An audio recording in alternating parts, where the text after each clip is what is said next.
छत्रपति वीर शिवाजी महाराज मराठा साम्राज्य के संस्थापक और उनके बाद होने वाले शासकों के बारे में इस वीडियो में विस्तार से जानेंगे।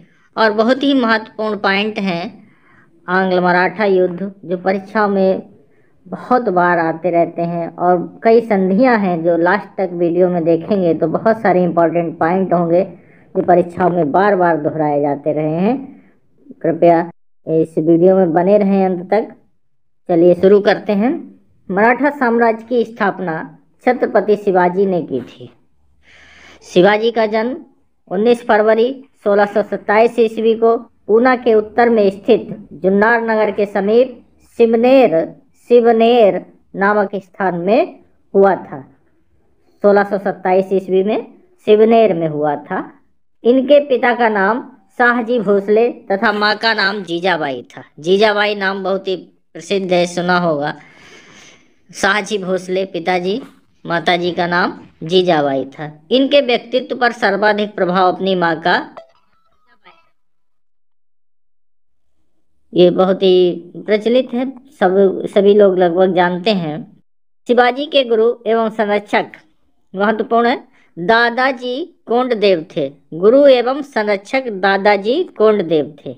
इनके आध्यात्मिक गुरु समर्थ स्वामी रामदास थे। स्वामी रामदास थे इनके आध्यात्मिक गुरु। राष्ट्र प्रेम की भावना तथा धर्म की रक्षा करने की प्रेरणा शिवाजी को रामदास जी ने दी थी। कौन सी प्रेरणा दी थी? धर्म की रक्षा करने की और राष्ट्र प्रेम की भावना की प्रेरणा रामदास जी से ही मिली थी, जो उनके आध्यात्मिक गुरु थे। मराठा साम्राज्य के विस्तार के बारे में थोड़ा सा जान लेते हैं। मराठा साम्राज्य का विस्तार दक्षिण में तमिलनाडु से लेकर उत्तर में पेशावर तक तथा और पूरब में उड़ीसा व बंगाल में हुगली नदी तक फैला हुआ था। यह साम्राज्य अपनी चरम सीमा पर 18वीं शताब्दी के मध्य में लगभग 25 लाख वर्ग किलोमीटर 250 मिलियन एकड़ के क्षेत्र को कवर करता था, जो दक्षिण एशिया का 1/3 हिस्सा था। दक्षिण में तमिलनाडु तक फैला हुआ, उत्तर में पेशावर तक विस्तारित था, पूरब में उड़ीसा और पश्चिम बंगाल में हुगली नदी तक पहुंच गया था।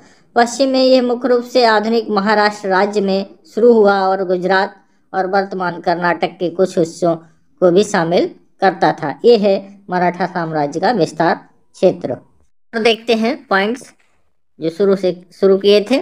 शिवाजी की शादी 1640 ईस्वी में साईबाई निम्बालकर से हुई थी। इनकी पत्नी का नाम साईबाई निम्बालकर।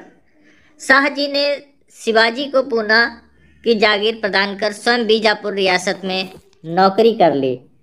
तो शाहजी भोसले इनके पिताजी थे, उन्होंने बीजापुर की रियासत में नौकरी कर ली और शिवाजी को जागीर प्रदान करके। शिवाजी के प्रारंभिक कार्यकलापों का केंद्र मालवा प्रदेश था। मालवा प्रदेश। शिवाजी ने सर्वप्रथम बीजापुर के तोरण नामक पहाड़ी किले पर 1646 ईस्वी में अधिकार कर लिया था। बीजापुर के तोरण नामक पहाड़ी है, वहां 1646 ईस्वी में अधिकार कर लिया था। शिवाजी ने जावली के किले को मराठा सरदार चंद्र राव मोरे के कब्जे से 25 जनवरी 1656 ईस्वी को छीन लिया था। जावली के किले को मराठा सरदार थे चंद्र राव मोरे, उनसे उन्होंने 25 जनवरी 1656 को छीन लिया था। शिवाजी ने अप्रैल 1656 ईस्वी में रायगढ़ को अपनी राजधानी बनाया था। रायगढ़ इनकी राजधानी रही, और भी 2-3 जगह राजधानी इन्होंने बनाई थी। रायगढ़ इनकी प्रमुख राजधानी थी, 1656 ईस्वी में बनाई थी। शिवाजी का सामना प्रथम बार मुगलों से 1657 ईस्वी में हुआ था। मुगलों से सामना हुआ था 1657 ईस्वी में, राजधानी बनाने के अगले साल। शिवाजी को दबाने के लिए बीजापुर के शासक ने 1659 ईस्वी में सेनापति अफजल खां को भेजा था। 1659 में 22 जून 1665 ईस्वी को शिवाजी और राजा जयसिंह के बीच पुरंदर की संधि हुई थी। पुरंदर की संधि, पहली पुरंदर की संधि है, अगली संधि एक और है पुरंदर की संधि।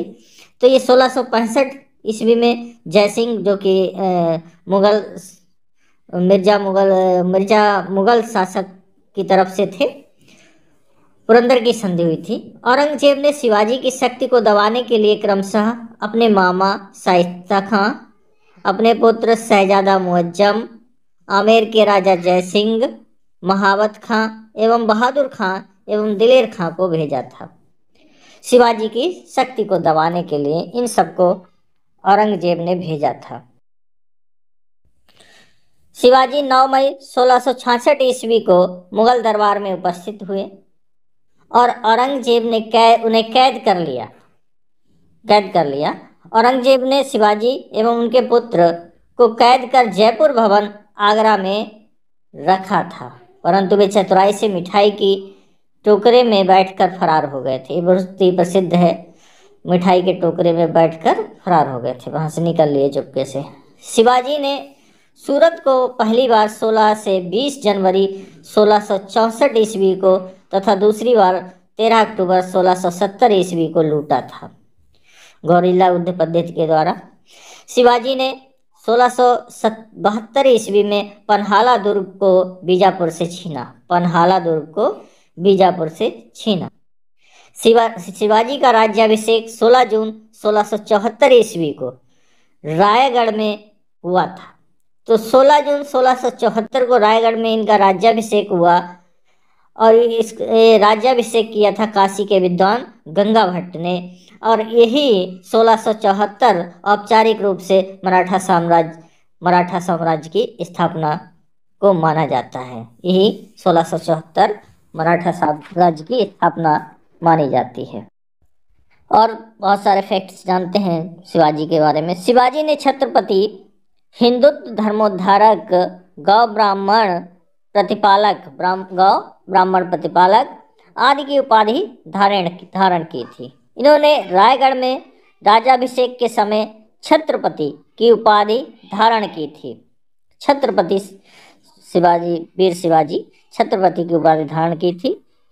शिवाजी के मंत्रिमंडल का नाम अष्टप्रधान था। इनके मंत्रिमंडल का नाम अष्टप्रधान था। अष्टप्रधान में मंत्री थे। कौन कौन से मंत्री थे? पेशवा अथवा प्रधानमंत्री जो सर्वोच्च था, मजूमदार या अमात्य अथवा वित्त मंत्री, जो सेकंड नंबर पे मजूमदार, अमात्य या वित्त मंत्री। तीसरा था सचिव अथवा अधीक्षक, और चौथे नंबर पे था दवीर या सुमंत अथवा विदेश मंत्री। सरे नौबत अथवा सेनापति 5वें नंबर पे था। न्यायाधीश 6ठे नंबर पे था। सदर या पंडित राव अथवा दानाध्यक्ष ये 7वें नंबर पे था, और अंतिम 8वें नंबर पे था मंत्री अथवा नबीस। शिवाजी ने चौथ एवं सरदेशमुखी कर व्यवस्था लागू की थी। थोड़ा सा चौथ और सरदेशमुखी के बारे में जान लेते हैं, क्योंकि ये कई बार पूछा गया है। ये है क्या? चौथ जो है ये मराठा साम्राज्य के बाहर के उन क्षेत्रों पर लगाया जाता था जो मराठा प्रभाव क्षेत्र में आते थे। यह कर उन क्षेत्रों के आक्रमणों से बचाव या सुरक्षा के बदले में लिया जाता था, और यह भू राजस्व का 1/4 हिस्सा होता था। और दूसरा सरदेशमुखी, यह मराठा क्षेत्र में के उन जमींदारों से लिया जाता था जिन पर मराठों का वंशानुगत अधिकार था। यह कर भू राजस्व के 10% के बराबर होता था, मतलब 1/10, और मराठों द्वारा स्वयं को उन क्षेत्रों का मुखिया सरदेशमुख घोषित करने के दावे पर आधारित था। शिवाजी ने हिंदू पद पातशाही का प्रचार किया था। शिवाजी के लड़ाकू जहाज को मचुआ कहा जाता था। बहुत ही इंपॉर्टेंट आएगा कभी न कभी, मचुआ कहा जाता था लड़ाकू जहाज को। शिवाजी गुरिल्ला युद्ध के विशेषज्ञ थे। शिवाजी ने जिंजी को अपने मराठा राज्य के दक्षिणी क्षेत्र की राजधानी बनाया था, जिंजी को, जबकि मराठा राज्य की राजधानी रायगढ़ थी। शिवाजी के दरबार में मराठी को भाषा के रूप में प्रयोग किया जाता था। शिवाजी की सेना 3 महत्वपूर्ण भागों में विभक्त थी। पामा सेना, जो कि नियमित घुड़सवार सैनिक थे। सिलहदार, अस्थायी घुड़सवार सैनिक, और पैदल पैदल सेना थी। 3 तरह की सेना थी। शिवाजी की कर व्यवस्था मलिक अंबर की कर व्यवस्था पर आधारित थी। शिवाजी ने रस्सी द्वारा माप की व्यवस्था के स्थान पर काठी एवं मानक छड़ी के प्रयोग को आरंभ किया था। शिवाजी के अष्टप्रधान मंत्रिपरिषद में सर्वाधिक महत्वपूर्ण पद पेशवा का था। पेशवा जो था सबसे महत्वपूर्ण होता था अष्टप्रधान में, जो सब मंत्री जिसे कह सकते हैं, जो सर्वोच्च होता था। शिवाजी की भूमिकर व्यवस्था रैयतवाड़ी पर आधारित थी। रैयतवाड़ी कर व्यवस्था वो व्यवस्था होती है जिसमें सरकार सीधे किसान से, रैयत मतलब किसान से सीधे टैक्स लेती है, उसमें कोई बिचौलिया नहीं होता है। तो ये है रैयतवाड़ी कर व्यवस्था। शिवाजी का राज्य 16 प्रांतों में विभक्त था, बटा हुआ था। शिवाजी को राजा की उपाधि औरंगजेब ने 1667 ईस्वी में प्रदान की थी। सरदेशमुखी की वसूली शिवाजी इसलिए करते थे क्योंकि वे महाराष्ट्र के पुश्तैनी सरदेशमुख थे। सरदेशमुखी राजस्व का 1/10 भाग वसूला जाता था, पहले जान चुके हैं। शिवाजी की मृत्यु 3 अप्रैल 1680 ईस्वी को हुई थी। 1680 ईस्वी को हुई थी। शिवाजी की मृत्यु के बाद उनका पुत्र राजा राम सिंहासन पर बैठा 1680 में। शिवाजी के बड़े पुत्र संभाजी ने 30 जुलाई 1680 ईस्वी में राजा राम को कैद करके रायगढ़ पर अधिकार कर लिया और अपना राज्याभिषेक करवाया। तो ये संभाजी, फिर राजा राम जो बड़े पुत्र थे संभाजी थे, राजा जी राम बैठे थे, उनको हटा दिया, कैद कर में डाल दिया। संभाजी खुद बैठ गए राज सिंहासन पर। संभाजी की औरंगजेब द्वारा गिरफ्तारी के बाद, इनकी गिरफ्तारी कर ली औरंगजेब ने। शिवाजी का द्वितीय पुत्र जो राजा राम पहले था, 19 फरवरी 1689 ईस्वी को राजगद्दी पर बैठा। राजा राम की मृत्यु 12 मार्च 1700 ईस्वी को हुई थी। राजा राम की मृत्यु हो गई। राजा राम की मृत्यु के बाद राजा राम का पुत्र शिवाजी द्वितीय राजगद्दी पर बैठा। शिवाजी द्वितीय राजगद्दी पर बैठा। राजा राम की पत्नी शिवाजी द्वितीय की माँ ताराबाई थी। शिवाजी द्वितीय की माँ और राजा राम की पत्नी ताराबाई थी। मराठा साम्राज्य की सबसे बहादुर महिला ताराबाई थी। राजा राम की मृत्यु के बाद मराठा साम्राज्य की वास्तविक संरक्षिका ताराबाई बनी। 1707 ईस्वी में खेड़ा का युद्ध शिवाजी द्वितीय तथा संभाजी के पुत्र साहू जी के बीच हुआ। खेड़ा का युद्ध ये बहुत ही महत्वपूर्ण, बार बार आता रहता है परीक्षा में। 1707 ईस्वी में, और 1707 ईस्वी में ही औरंगजेब की मृत्यु हुई थी। तो खेड़ा का युद्ध हुआ था शिवाजी द्वितीय के पुत्र संभाजी और शिवाजी द्वितीय तथा संभाजी के पुत्र साहू जी के बीच में। 22 जनवरी 1708 ईस्वी को साहू जी ने सतारा में अपना राज्याभिषेक करवाया। तो कौन बैठ गए अब? साहू जी 1708 ईस्वी में गद्दी पे बैठे। 1719 ईस्वी में साहू जी का नेतृत्व करते हुए पेशवा बालाजी ने सैयद बंधुओं की पहल पर मुगल सम्राट से संधि की। 1719 में साहू जी ने संधि की। सर रिचर्ड टेम्पल ने मराठा साम्राज्य को मैग्ना कार्टा की संज्ञा दी है। सर रिचर्ड टेम्पल ने मराठा साम्राज्य को मैग्ना कार्टा की संज्ञा दी है। साहू जी के पेशवा जो थे बालाजी विश्वनाथ थे। इनकी मृत्यु 2 अप्रैल 1720 ईस्वी में हुई। साहू जी के पेशवा जो थे बालाजी विश्वनाथ थे। इनकी मृत्यु के बाद साहू जी का पेशवा बालाजी विश्वनाथ का पुत्र बाजीराव प्रथम हुआ। बाजीराव प्रथम बना। शिवाजी के बाद बाजीराव प्रथम ऐसा दूसरा मराठा सेनापति था जिसने गोरिल्ला युद्ध प्रणाली को अपनाया। इसे लड़ाकू पेशवा के नाम से भी जाना जाता था। इसे लड़ाकू पेशवा के बालाजी विश्वनाथ के पुत्र बाजीराव प्रथम को लड़ाकू पेशवा के नाम से जाना जाता था, और ये दूसरा मराठा था जिसने गोरिल्ला युद्ध को अपनाया था। पालखेड़ा का युद्ध, ये बहुत ही इंपॉर्टेंट है क्वेश्चन। ये छोटे छोटे युद्ध हुए हैं, ये परीक्षाओं में अवश्य ही पूछे जाते हैं। पे विशेष ध्यान देना है। पालखेड़ा का युद्ध 7 मार्च 1728 ईस्वी में बाजीराव प्रथम एवं निजामुल मुल्क के बीच हुआ, जिसमें निजाम की हार हुई। निजाम के साथ मुंगी शिवगांव की संधि हुई। छोटी छोटी है लेकिन बहुत ही इंपॉर्टेंट है। मुंगी शिवगांव की संधि हुई, 1728 का पालखेड़ा का युद्ध और मुंगी शिवगांव की संधि हुई निजामुल मुल्क और बाजीराव प्रथम के बीच। दिल्ली पर आक्रमण करने वाला प्रथम पेशवा बाजीराव प्रथम था। बाजीराव प्रथम ने ही दिल्ली पर आक्रमण किया, जिसने 29 मार्च 1737 ईस्वी को दिल्ली पर धावा बोला था। उस समय मुगल बादशाह मोहम्मद शाह दिल्ली छोड़ने के लिए तैयार हो गया था। ये उत्तरकालीन मुगल शासक था मोहम्मद शाह, ये दिल्ली छोड़ने के लिए तैयार हो गया था। बाजीराव प्रथम मस्तानी नामक महिला से संबंध होने के कारण चर्चित रहा। बाजीराव प्रथम की मृत्यु 28 अप्रैल 1740 ईस्वी को हुई। इसके बाद साहू जी का पेशवा बालाजी बाजीराव बना। बालाजी बाजीराव को नाना साहब के नाम से भी जाना जाता था। नाना साहब के नाम से ज़्यादा ही जानते हैं। 1750 ईस्वी में संगोला संधि के बाद पेशवा के हाथ में सारे अधिकार सुरक्षित हो गए। संगोला की संधि के बाद पेशवा के हाथ में सारे अधिकार सुरक्षित हो गए 1750 ईस्वी में। अहमद शाह अब्दाली का आक्रमण बालाजी बाजीराव के समय में हुआ था। बालाजी बाजीराव के समय में हुआ था अहमद शाह अब्दाली का आक्रमण। पानीपत का तृतीय युद्ध। 2 युद्धों के बारे में जान चुके हैं पहले।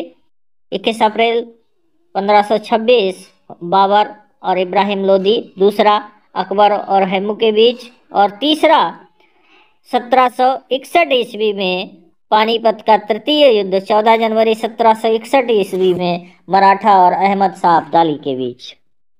इस युद्ध में पराजय के सदमे को न सह पाने के कारण बालाजी बाजीराव की मृत्यु हो गई और सर्वोपरि जो था पेशवा ही था 1750 के बाद।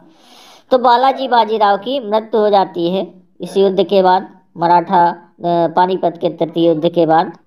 आगे देखते हैं। झलकी की संधि हैदराबाद के निजाम एवं बालाजी बाजीराव के मध्य हुई। झलकी की संधि हैदराबाद के निजाम एवं बालाजी बाजीराव के मध्य हुई थी। बालाजी बाजीराव की मृत्यु के बाद उसका दूसरा पुत्र माधवराव नारायण प्रथम 1761 ईस्वी में पेशवा बना। दूसरा पुत्र माधवराव नारायण प्रथम पेशवा बना। माधवराव ने ईस्ट इंडिया कंपनी की पेंशन पर रह रहे मुगल बादशाह शाह आलम द्वितीय को पुनः दिल्ली की गद्दी पे बैठाया। शाह आलम द्वितीय को पुनः दिल्ली की गद्दी पे बैठाया। मुगल बादशाह अब मराठों का पेंशन भोगी बन गया था। मुगल बादशाह अब अंग्रेजों का ना होकर के मराठों का पेंशन भोगी बन गया था। माधवराव नारायण प्रथम की मृत्यु के बाद उसका भाई नारायण राव 1772 ईस्वी में पेशवा बना। पेशवा नारायण राव की हत्या उसके चाचा रघुनाथ राव के द्वारा कर दी गई। नारायण राव की मृत्यु के बाद उसका पुत्र माधवराव नारायण द्वितीय 1774 ईस्वी में पेशवा बना। पेशवा माधवराव नारायण द्वितीय की अल्पायु के कारण मराठा राज की देखरेख 12 वायसभा नाम की 12 सदस्यों की एक परिषद करती थी। 12 सदस्यों की एक परिषद करने लगी। इस परिषद के 2 महत्वपूर्ण सदस्य थे, महादजी सिंधिया एवं नाना फडणवीस। नाना फडणवीस का मूल नाम बालाजी जनार्दन भानु था। अंग्रेज जेम्स ग्रांट डफ ने इन्हें मराठों का मैकियावेली कहा था। जेम्स ग्रांट डफ ने इनको मैकियावेली कहा था, मराठों का मैकियावेली। अंतिम पेशवा राघोबा का पुत्र बाजीराव द्वितीय था। अंतिम पेशवा बाजीराव द्वितीय था, जो अंग्रेजों की सहायता से पेशवा बना था। मराठों के पतन में सर्वाधिक योगदान इसी का था, बाजीराव द्वितीय का। यह सहायक संघ स्वीकार करने वाला प्रथम मराठा सरदार था। सहायक संधि जिसने स्वीकार कर ली थी। मराठा राज्य का द्वितीय संस्थापक बाजीराव प्रथम को माना जाता है। मराठों से पूर्व गुरिल्ला छापामार युद्ध पद्धति का प्रयोग मलिक अंबर ने किया था। मराठा शासक साहूजी के शासनकाल को पेशवाओं के शासनकाल के नाम से जाना जाता है। पेशवाओं का पास शासनकाल, साहूजी का विशेष प्रभुत्व नहीं रहा, सारा प्रभुत्व पेशवाओं का रहा, इसलिए पेशवाओं का शासनकाल माना जाता है। पेशवा का पद बालाजी विश्वनाथ के समय से वंशानुगत हो गया। बालाजी विश्वनाथ के बाद से पेशवा का पद वंशानुगत हो गया। साहू जी ने पेशवा बालाजी विश्वनाथ को सेनापति की उपाधि प्रदान की थी। ये बहुत ज़्यादा इम्पोर्टेंट है, विशेष रूप से परीक्षाओं के लिए। पीसीएस में निश्चित रूप से इसमें से आता ही है क्वेश्चन, यूपी पीसीएस में। प्रथम आंग्ल मराठा युद्ध 1775 से 82, 1775 से 82 ईस्वी तक चला। इसके बाद प्रथम आंग्ल मराठा युद्ध के बाद पुरंदर की संधि, जो कि एक पहले हो गई थी पुरंदर की संधि, और ये दूसरी पुरंदर की संधि 1776 ईस्वी में हुई। इसके तहत कंपनी के रघुनाथ राव के समर्थन को वापस लिया गया। दूसरा आंग्ल मराठा युद्ध 1803 से 1805 ईस्वी में हुआ। इसमें भोसले नागपुर के ने अंग्रेजों को चुनौती दी थी। इसके फलस्वरूप 7 सितंबर 1803 ईस्वी को देवराज की संधि हुई थी। पहले आंग्ल मराठा युद्ध के बाद कौन सी संधि हुई थी? पुरंदर की संधि। और दूसरे आंग्ल मराठा युद्ध के बाद देवराज की संधि हुई। तृतीय आंग्ल मराठा युद्ध 1816 से 1818 ईस्वी में हुआ। इस युद्ध के बाद मराठा शक्ति और पेशवा के वंशानुगत पद को समाप्त कर दिया गया। तो ये तीन है आंग्ल मराठा युद्ध। पहला 1775-82, 1803, दूसरा 1803 से 5 और तीसरा 1816-18। पहले युद्ध के बाद पुरंदर की संधि, दूसरे युद्ध के बाद देवराज की संधि, और तीसरे युद्ध के बाद मराठा शक्ति और पेशवा के वंशानुगत पद को समाप्त कर दिया गया। ये है वीडियो मराठाओं के बारे में।